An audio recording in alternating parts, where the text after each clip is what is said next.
And today I'm going to be discussing CSS Grid. So CSS Grid is an alternative to Flexbox.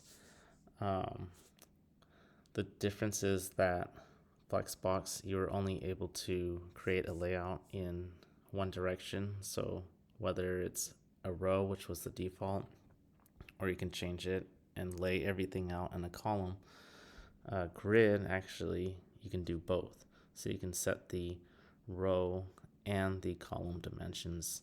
So that's what makes it really powerful. So Flexbox is kind of like small scale projects. Grid is like if you need a more complex layout, then that's what you would use. So both of them can be used together as well. But here I'm just going to be going into just like a basic intro. So I'm in CodePen right now, and I basically have this grid container, so it has a background color of blue. Inside of this container is the H1 element, and then I got 4 of these paragraphs, and I gave them a border just so that we can see the like keep track of them once we do the layout and make sure everything's where it's supposed to be. And then lastly, I have an image here. So I already have some things set up. So the font size 62.5%, that's the same thing as 10 pixels because HTML, like the regular font size is 16 pixels, but I'm going to be working out of a base 10. And then I just got some others like the H1s and 3s, their font size is established. Okay, so now we're here at the grid container. So the first thing you're gonna do, so this grid container, just like in Flexbox, is also called the parent, right? There's parent-children relationships. So once I do display grid, you're gonna notice there's gonna be some changing inside this grid container. So now all of these paragraphs, these grid items, have access to the grid properties. So, so this HTML or this H1, this I gave a class of header, and then each of these has a class of grid item 1, 2, 3, 4, and the image is grid item 5. So I have that much set up. Okay, so there's 2 ways to do like a layout, and I'm gonna show you one right now. So grid basically has this grid template areas property. So basically you kind of lay everything out and basically sort of like a written language. So let me just show you. So like the header's my H1, right? So if I wanted it to span 3 columns, right? So now you see some shifting, right? Now there's 3 columns established. So what this is, so inside the single quotes, that's 1 row. And then how many times you write the area name, that establishes how many columns you have. So if I go to the next row, whoops. So let's say I want the image, quote 1, quote 2. And then the last row, quote 3,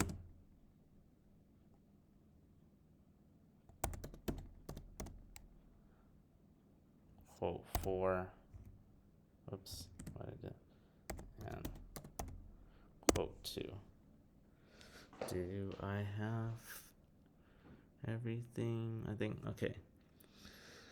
So I have that, and then there is this property called gap, and it basically says how much spacing I should have around each of these items. So here, since I have the base 10, 2 round relative units is 20 pixels. So now you see that there's spacing. Now you can do the gap rows or gap columns if you just want to keep it specific in one direction. But gap, if you just give it this, it'll establish the gap in both the column and the row direction. Okay, so we have that so far. So now that we have these template areas, so there's header, image, and then quote 1, 2, 3, and 4. So over in the children, so the first one is the header, you would just say grid area is header. Okay, and you don't have to have it in quotes, you just write it out. And now you see that this H1 has the whole row to itself. Okay, and then the others shift down. So then grid item 1, we're going to give that a grid area of quote 1, and then yeah, just be careful. I've misspelled some of these and I wondered why my layout wasn't working. Quote 2. Oh, oops. Yeah, see? Grid area. Quote 3. Grid area. Quote 4. And then grid area is image. Okay. Let me see. I think, yeah, everything looks good. So if we go back here, we should just have the header on one row, and then the image, quote 1, which has a black border, and quote 2, which has the white. And then quote 2 should span. So it has to be underneath each other. So this is basically saying it's in the third column and it's spanning rows 2 and 3. So if I look, I have the image, quote 1, I have quote 2, and it spans rows 2 and 3, and then I have quote 3 and quote 4. So awesome. So if I expand the screen, then I shrink down,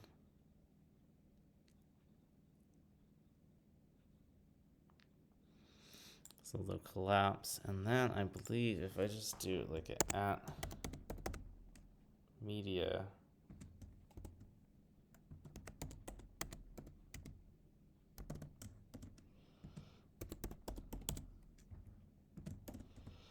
then I go to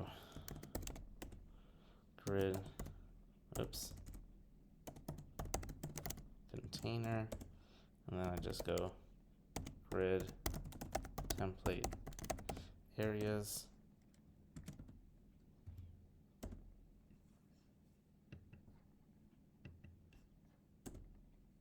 And then I just say header,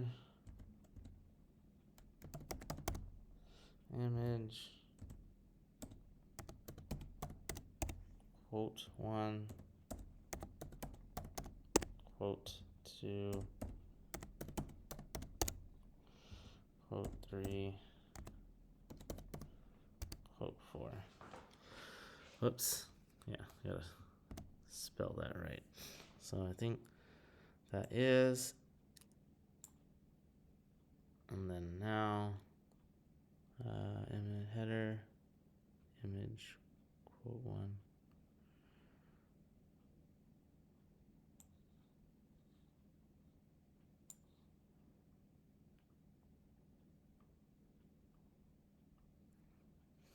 And then here, I'm gonna have to check that out. So here, if you wanted this center, you can go over to the child, and just like in Flexbox, they can align themselves. So you just say justify self-center, and it centers. Now I think this has to do with the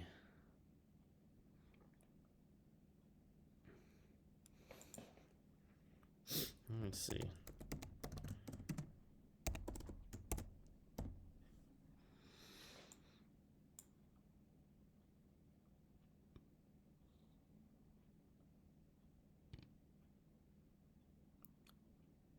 Image, quote 1, quote 2, quote 3.